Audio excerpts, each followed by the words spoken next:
strike me down, I shall become more powerful than you could possibly imagine. The Summer of Splinterlands is kicking off a little bit early. This has been a huge week. We've been hyping it up for a little bit now. Also, several of these things that we've been waiting on are finally coming together this week. Just on Tuesday, just yesterday, we had the update, the kind of the first phase of the update with the new reward system. Today we have the Validator node license sale that went live, and so far things are off to a tremendous start, and this is just the start of kind of a long list of things coming over the next few weeks, over the next few months. It is going to be a fun time. I am absolutely hyped, so we're gonna dive into some of these things right now. First, let's go look at the Validator node licenses. Let's pop it up here so you guys can see what's going on. You can see here how many were sold. So this says 2701 licenses remaining. This is in tranche 1. There were 2,000 nodes available in the pre-sale. Those sold out in 11 minutes. That's all it took, 11 minutes. I got 2 of them myself. I was happy to get those. Those went very, very quick. Then we've sold almost 300 in tranche 1. If you come down here, you can see that there are different, there's a roadmap here. There are different levels, and the price increases with each level. So some people look at this and say, oh, well, you're not very far. There's not many of them selling. As you climb up, they get to the point where it's not a good APR right now at the current SPS price. It's built so these will be available for quite a while. As the price of SPS increases, these will become more appealing and give a better return, and then they will sell. So it's made to scale with SPS. So we had 2,000, so basically 2,300 node licenses that have sold. So what does that mean? What does that mean for the economy? Let's come over here to Splinter Cards. You can actually see some of these numbers here. 80% of the sales were burned, 20% go to the DAO. That's where the community can vote on how to spend those. That's coming down the line. So right now they'll just be locked up a little bit. None of the profits went to Splinterlands itself. It's all either burned or going to the community.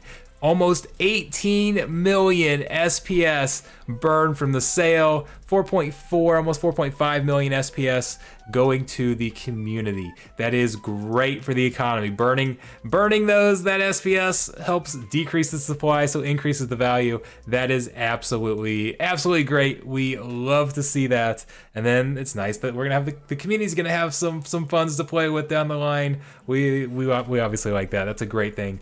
Great for the economy.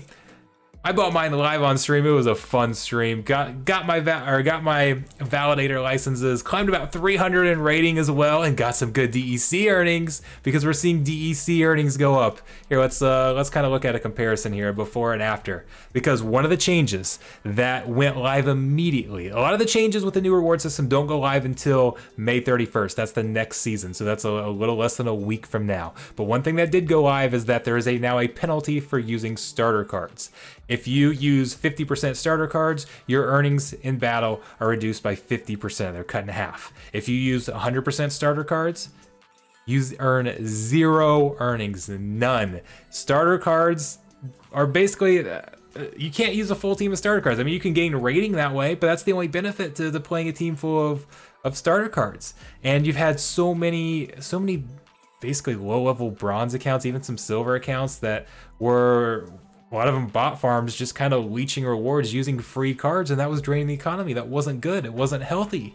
And we've been saying for months now that a fix is coming. We're changing it. It's gonna get better. This is what we're seeing. So this was right after the update went live. This was I guess a few hours after the update went live. This number is actually a little bit inflated from maintenance being down from the update, but it's kind of a good rough comparison here. I found some battles that have a similar rating of my own. So earned 22.6 DEC on this battle. If you do the math and increase it for the capture rate, decrease it to take away the bonuses, the base DEC was about 27, 28 DEC.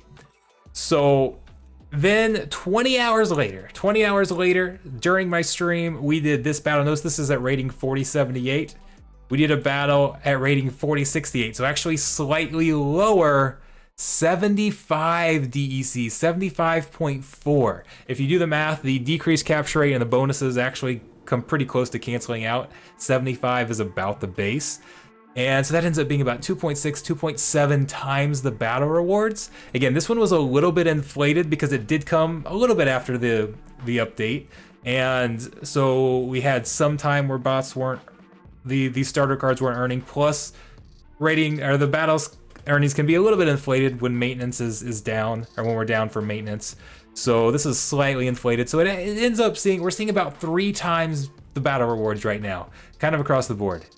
It is amazing to see that. That is, I love it. I love seeing the increased rewards. That's how much these starter card accounts were draining from the economy. That's how much they've been hurting us the last several months. So it is good that that is finally fixed. We can finally kind of start to recover from that and start growing again, combined with a lot of these changes. By the way, I do want to explain here real quick what I mean when I say, okay, this number right here is inflated a little bit because maintenance was down, because it's still been a few hours since the starter cards have played. So whenever you complete a battle, whenever you win a battle, you earn reward shares, and your battle earnings are essentially equal to the percentage of the reward shares you've earned compared to the reward shares the entire community has earned over the last 24 hours. So you take your reward shares divided by the total reward shares and multiply that by the reward pool, and that's how much you get. So when we go down, like if we go down for an hour, go down for 2 hours for the maintenance for this update to be put into place, nobody's playing over that time. So you end up with a smaller denominator that you're dividing by. And that's why once this went live, it took a little bit of time for those DEC earnings to increase, because you still had some battles where the starter cards were earning for the first 24 hours. Now that we're 24 hours past that, we can see what things look like without those starter cards earning, and it's looking glorious. It is looking absolutely glorious, and it's going to be interesting to see if this continues, because this is just an initial thing. So now that you've got more battle rewards, are you going to have more people that want to play? Well, if you have more people play, there's more people sharing that reward pool, so maybe that'll go down a little bit. Oh, by the way, here a few weeks after the reward update goes live, we're going to see Modern and Wild going live, which is going to double the reward pool. So that reward pool could increase even more. But if you do have more players playing, people might say, well, we don't want more players playing if that's going to decrease the reward pool. Well, yeah, it'll decrease the reward pool, but it'll increase the demand for cards. And we've already seen that as well. If you have more people wanting to play, there's fewer people renting out their cards. So there's fewer cards to rent from, drives up the value of cards. So if you already own cards, you like to see more people coming in, because that maybe your battle earnings don't go up, but the value of your cards go up. And we've seen that. If we go back to Splinter cards here, the value of the contents inside a Chaos Legion pack is now $3.95. People are going up and buying particularly the starter cards, or buying the Fiend. The Fiends have risen in price quite a bit because those could be some key cards. And we've seen the value of those go up a lot. And this is where I think things might snowball and really take off this summer. While we're calling it the Summer of Splinterlands. Okay, some of us are calling that. But okay, the value's at $3.95. Well, I've been loading up on these Chaos packs. I just bought about 1,000 secondary Chaos packs this week, because you see this difference. You buy a Chaos pack on the market, $3.27. Now keep in mind, without any discounts, it costs 45 cents to buy the potions. This is the value with potions. But even factoring that in, the contents inside the pack on average are worth more. So you're seeing a bunch of people buying these secondary cards, opening them and flipping them. I'm not going through all that. I've done that in the past. It's actually kind of fun because you get to open a bunch of cards. I like it, but I don't have the time to do that right now. I'm not opening them all up. I'm just holding them, counting, kind of guessing that, because this is not going to continue to stay. As people use these arbitrage opportunities, either the value of a secondary pack is going to go up, or the value of the Chaos Legion contents are going to go down, or a combination of both. I mean, that could be possible as well, kind of meeting in the middle. I think there's going to be so much demand for cards that the value of the contents are going to continue to go up, which will make this continue to rise even more. So I'm just buying and holding the packs. Not financial advice, that's my speculation. Markets, you never know what market's gonna do. You've always got, I mean, you've heard it before, buy the rumor, sell the news type of thing. Maybe it's all gone up as we're buying the rumor, and then once things get here, people will sell and try to cash out. I don't know, that's a possibility. I don't think that's gonna happen, but just kind of my warning, don't just blindly follow what I'm doing. I'm not always right. But anyways, where I think we could snowball is, okay, this Chaos Pack's $3.95. If this rises much more, remember buying a pack from the store is $4. If we come back, we can go back to the shop here. We haven't been selling through these packs very quickly. It's escalated a little bit lately, but there's still 8.5 million Chaos Packs. But as this value here increases and grows, you're going to see more and more people buy them from the packs from here, because there's value in not flipping secondary packs, but flipping the primary packs. Because you also get the airdrop points and get a chance to get these legendary summoners that come in once we sell through our next million. 460,000 more packs, and we release a legendary summoner. It's going to be the legendary life summoner. So you might see people buying more and more of these packs as the value inside the pack grows, and see people flipping them, or whatever the case is, holding on to them. And then guess what? As the legendary summoners start to come out, the value of the packs grows. So then, people want to buy even more of those packs. And as more and more of those summoners come out, the value of the packs grow. So if we can sustain this demand and we can kind of ride this wave, we might go through these packs quickly. I mean, you never know how much demand is there going to be out there. As people buy and open the packs and try to flip more, that puts more supply onto the market, which kind of pushes prices back down. So those will be you bounce around that $4 mark for a little while until the packs are sold out. And then we've seen in the past, once packs are sold out, things go crazy on the secondary market, right? Well, remember, we've got Riftwatcher packs coming in a couple months, and Riftwatcher packs are going to be available only with SPS. If we can ride a lot of this momentum with the new reward system, with Modern and Wild, with all this stuff coming up, if that can increase demand, if that can bring more people into the game, have these packs sell out, if we sell out of Chaos Packs before Riftwatchers are for sale, and Riftwatchers are the only packs out there, and you've got all these people wanting to invest in things and invest in the packs because they say, oh, the people who bought the Chaos Packs, that value's now gone up and they're making profit flipping these Chaos Packs, so I want some of these Riftwatcher packs. There's a lot fewer Riftwatcher packs.